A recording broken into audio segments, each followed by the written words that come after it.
Assalamualaikum warahmatullahi wabarakatuh. Welcome back to my channel.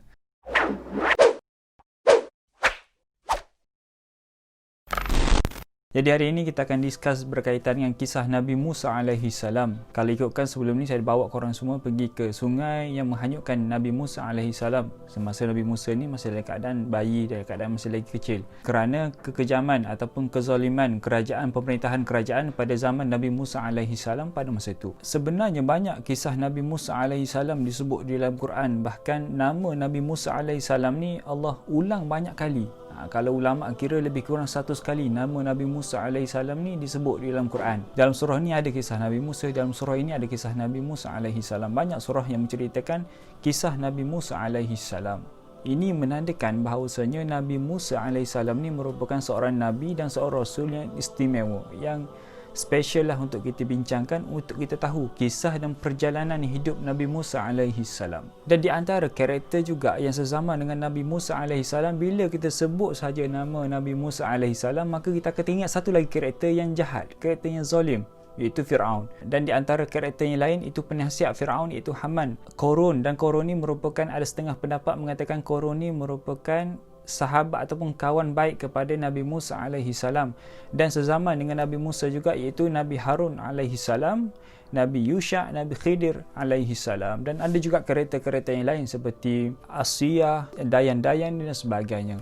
Dan Nabi Musa alaihi salam merupakan keturunan daripada Bani Israel yang bertempat di Mesir. Dan bagaimana Bani Israel ni boleh berada di Mesir, sedangkan Bani Israel ini asalnya berada di Palestin. Kalau kita flashback balik, kita ingat balik bagaimana kisah Nabi Yusuf alaihi salam dibawa daripada bumi Palestin ke Mesir kerana dijual dan sebagainya. Maka bila Nabi Yusuf ni merupakan keturunan Bani Israel juga. Jadi bila Nabi Yusuf berjaya menyelesaikan kemeluk ekonomi kerajaan Mesir pada ketika itu, ramai Bani Israel yang bertempat di Palestin berhijrah ke bumi Mesir kerana tanah yang subur, kerajaan yang bagus, ekonomi yang bagus. Dan Nabi Yusuf sendiri yang mengajak Bani Israel yang bertempat di Palestin untuk datang ke bumi Mesir. Itulah disebabkan Bani Israel ini boleh membiak, boleh beranak pinak di bumi Mesir dengan sangat ramai pada zaman Nabi Musa alaihi salam. Jadi sebelum kelahiran Nabi Musa alaihi salam, jadi Fir'aun pada ketika itu, Fir'aun inilah Fir'aun yang mengatakan dia ni adalah Tuhan, dan Fir'aun inilah yang mencabar Nabi Musa alaihi salam. Fir'aun ini dia mendapat satu mimpi, iaitu mimpinya kerajaan yang dibina olehnya hancur, dan dalam mimpinya juga dia melihat ada satu api yang datang daripada Bani Israel. Jadi bila Fir'aun ini sedar daripada mimpi, maka dia mengumpulkan keseluruhan ahli tafsir mimpi di zamannya, iaitu ahli nujum lah dalam bahasa mudah, mengumpulkan ahli nujum negara untuk menafsirkan apa yang dimimpikan oleh Fir'aun pada masa itu. Maka bila ahli nujum ni berbincang untuk mengeluarkan satu fatwa apa yang dimimpikan sebenarnya oleh Fir'aun. Kalau salah fatwa maka dibunuh, maka dibincangkan elok-elok. Maka bila mereka ni bincang, maka ahli nujum ataupun ahli tukang tafsir mimpi mengatakan kepada Fir'aun bahawasanya suatu hari kerajaan kamu ni akan jatuh, kerajaan kamu ni akan hancur dengan seorang lelaki daripada Bani Israel, ataupun daripada bayi lelaki daripada kalangan Bani Israel. Maka bila sahaja Fir'aun mendengar tafsiran mimpi daripada ahli nujum, maka segera Fir'aun ni mengumpulkan bala tentera ataupun memerintahkan tentera-tenteranya untuk membunuh keseluruhan bayi ataupun anak lelaki dalam kalangan Bani Israel. Maka bila tahun demi tahun, bila seorang bayi lelaki lahir, maka dibunuh.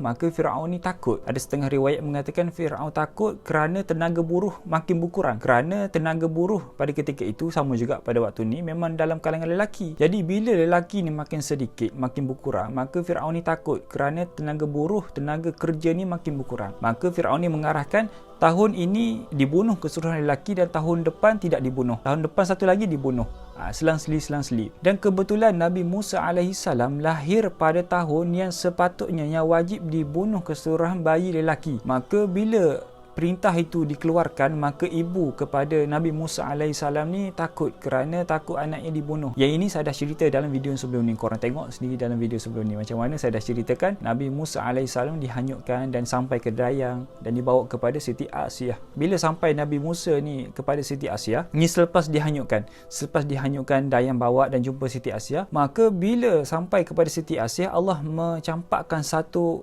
perasaan kepada Siti Asiyah, itu kasih sayang kepada Nabi Musa alaihi salam. Maka Siti Asiyah ni bawa kepada Firaun. Maka percakapan Firaun ataupun ucapan pertama Firaun bila melihat bayi lelaki yang digendong oleh Siti Asiyah iaitu bunuh bayi ini. Maka pujuk Siti Asiyah kepada Firaun, dan kebetulan pada tahun itu, kebetulan sepanjang perkahwinan Asiyah dengan Firaun, mereka ni tidak dikurniakan anak. Maka lembut hati Firaun dengan pujukan Asiyah. Maka dibenarkan Nabi Musa alaihi salam ni menjadi anak angkatnya dan membesar di istana pada ketika itu. Maka membesarlah Nabi Musa ni di dalam istana dengan cukup pakaian, cukup minuman, cukup pembelajaran, serba-serbi cukup. Dan hubungan Firaun dengan Nabi Musa AS sangat rapat, seperti anak dan ayah. Dan ada juga yang meriwayatkan wanita yang menyusukan Nabi Musa AS yang berada dalam istana, kerana Nabi Musa AS berada di istana. Maka Asiyah ni mencarilah siapa yang boleh menjadi ibu susu kepada Nabi Musa AS.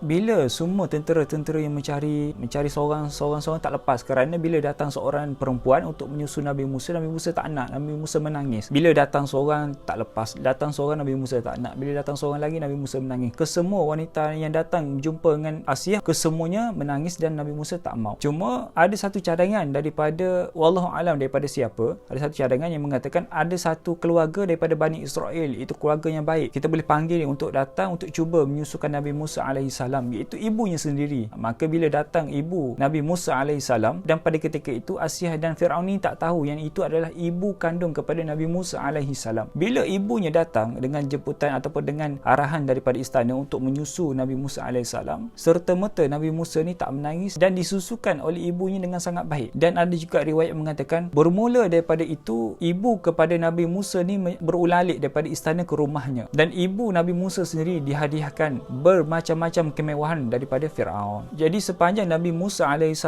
ni membesar dalam istana, Nabi Musa ni membesar menjadi seorang lelaki yang sangat baik, yang nakkan kepada kebenaran, yang mencari kepada kebenaran. Maka Nabi Musa melihat bermacam-macam bentuk kekejaman, kezaliman yang dilakukan oleh ayah angkatnya iaitu Firaun, membunuh orang ini, menghancurkan keluarga ini, memancung orang itu dan sebagainya. Maka Nabi Musa ni kasihan dengan nasib Bani Israel, dan Nabi Musa ni mempertahankan nasib Bani Israel. Dalam masa sama Nabi Musa ni tak nak perbuatan yang diketahui oleh Firaun. Maka ada satu nasihat daripada salah seorang Bani Israel yang mengatakan kepada Nabi Musa supaya engkau keluar daripada Mesir, keluar daripada istana dan keluar daripada Mesir, supaya engkau ni terjaga daripada fitnah dan terjaga daripada malabahaya yang akan mendatang kepada engkau. Maka bila Nabi Musa AS keluar daripada istana, keluar daripada bumi Mesir, sampai di satu tempat, dan tempat itu ada seorang Nabi, iaitu Nabi Syuaib AS. Maka Nabi Musa ni berguru dengan Nabi Syuaib AS, dan disitulah Nabi Musa ni dilatih ataupun dipersiapkan oleh Allah Subhanahu Wa Taala menjadi seorang Nabi, menjadi seorang Rasul. Dan di situ jugalah Nabi Musa AS berkahwin dengan anak kepada Nabi Syuaib AS.